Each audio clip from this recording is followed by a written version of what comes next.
Some playgrounds stay empty, and some stories should stay untold. But I'm gonna tell you this one anyway, even though I warned you.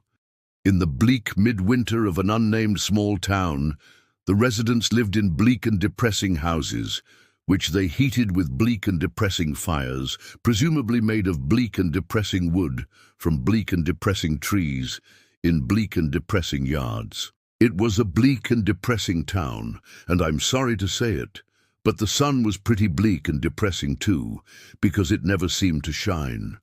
It was always overcast and cold and miserable, and there was a palpable sense of dread that hung over the entire town. The people were just trying to get through each day, without incident and without hope.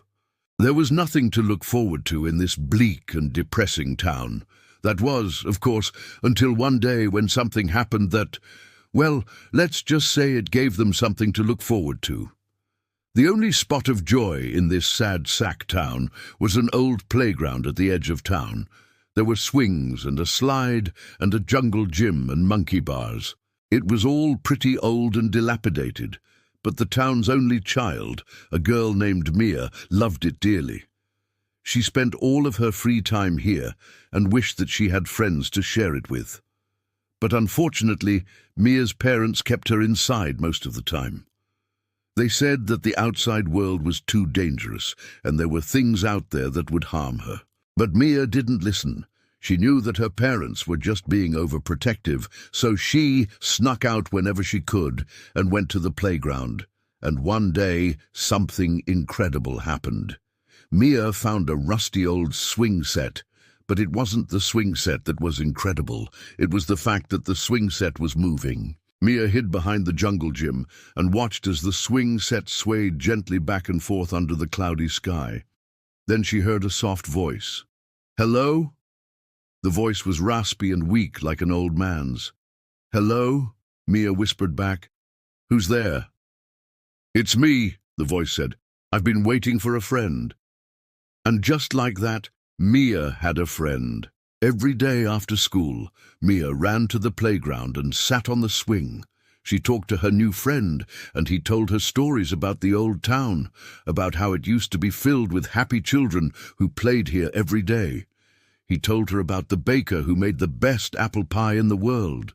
And he told her about the old woman who lived in the big house on the hill and how she kept a jar of magic beans in her attic. And every night, as the moon replaced the sun in the cloudy sky, her invisible friend would make the swing set move as if someone were sitting on it. And Mia believed that he was real, even if she never saw him. But one night, while the two friends were swinging under the pale moonlight, Mia finally worked up the courage to ask the question that had been on her mind since she first met her friend. Why are all the other children afraid to come to the playground? Her invisible friend suddenly became silent. The chains on the swing set creaked as the wind picked up and the leaves of the nearby trees rustled ominously. The playground equipment shuddered as if something dark and evil were rising in the gloom. "Why won't you show me your face?" Her friend was silent again. The only sound was the wind and the pounding of Mia's heart.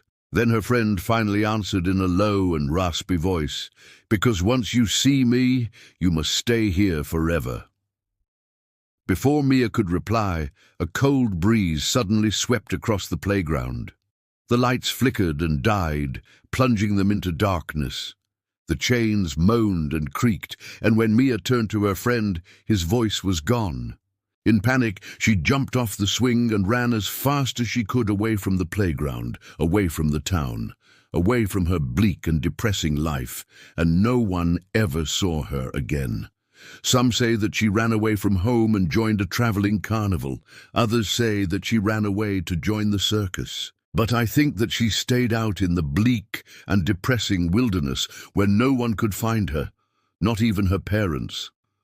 And if you visit that playground today, you might still see a small, forgotten toy lying under the swings, waiting for its next friend.